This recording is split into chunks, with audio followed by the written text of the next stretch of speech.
എല്ലാ വട്ടവും നാട്ടിൽ പോകുന്നതിന് മുന്നേ ഡിമാർട്ടിൽ വന്ന് കുറച്ച് സാധനങ്ങൾ മേടിച്ചുകൊണ്ട് പോകുന്ന ഒരു പതിവ് എനിക്കുണ്ട് കേട്ടോ. അപ്പം നാളെ ഞാൻ നാട്ടിൽ പോകും. അപ്പോൾ അതിന് മുന്നേ കുറച്ച് സാധനങ്ങൾ മേടിക്കാൻ വേണ്ടിയിട്ട് വന്നതായിരുന്നു. ചെന്നപ്പോൾ തന്നെ എൻ്റെ കണ്ണിൽ പെട്ടത് ആ ആനയുടെ ഒരു വാട്ടർ സ്പ്ലാഷിംഗ് ടോയ് ആയിരുന്നു കേട്ടോ. പിന്നെ അത് കൊച്ചിന് വേണ്ടിയിട്ട് എടുത്തിട്ടുണ്ടായിരുന്നു. പിന്നെ ഇത് കാണുമ്പോൾ നിങ്ങൾ വരയ്ക്ക് ഞാനെന്തോ ഇതിനു വേണ്ടി തിരയുന്നതെന്ന്.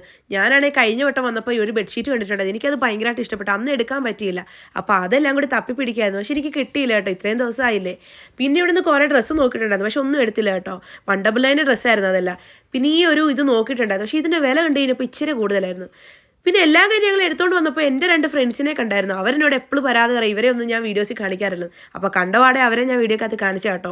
അങ്ങനെ ഫസ്റ്റ് ഫ്ലോറിൽ നിന്ന് എടുക്കേണ്ട സാധനങ്ങളെല്ലാം എടുത്തിട്ട് ഞങ്ങൾ പിന്നെ ഗ്രൗണ്ട് ഫ്ലോറിൽ വന്നിട്ട് അവിടെ നിന്നുള്ള സാധനങ്ങളൊക്കെ എടുക്കായിരുന്നു. അപ്പോൾ നാളെ ട്രെയിനിൽ പോകാൻ നേരത്ത് കഴിക്കാൻ വേണ്ടിയിട്ടുള്ള 2-3 സാധനങ്ങളൊക്കെ എടുക്കുമായിരുന്നേ.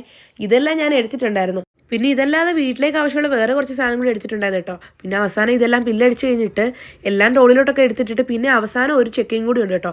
ഈ ചെക്കിങ്ങിന് ഞാൻ കുറേ നേരം ക്യൂ നിന്ന് കഴിഞ്ഞിട്ടാണ് എൻ്റെ സാധനങ്ങളെല്ലാം അവർ ചെയ്ത് കിട്ടിയത്. സാധാരണ ഇത് എളുപ്പമൊന്നും കഴിയുന്നതാണ്, പക്ഷേ കുറേ നേരം എടുത്തിട്ടുണ്ടായിരുന്നു. പിന്നെ ഇത് കാണുമ്പോൾ നിങ്ങൾ വിചാരിക്കില്ല ഞാൻ അപ്പച്ചനെ പേടിപ്പിക്കാമെന്ന്. ഈ അപ്പച്ചനാണ് നേരത്തെ ഇതുപോലെ എന്നെ ആദ്യമേ കയറ്റി വിട്ടില്ല.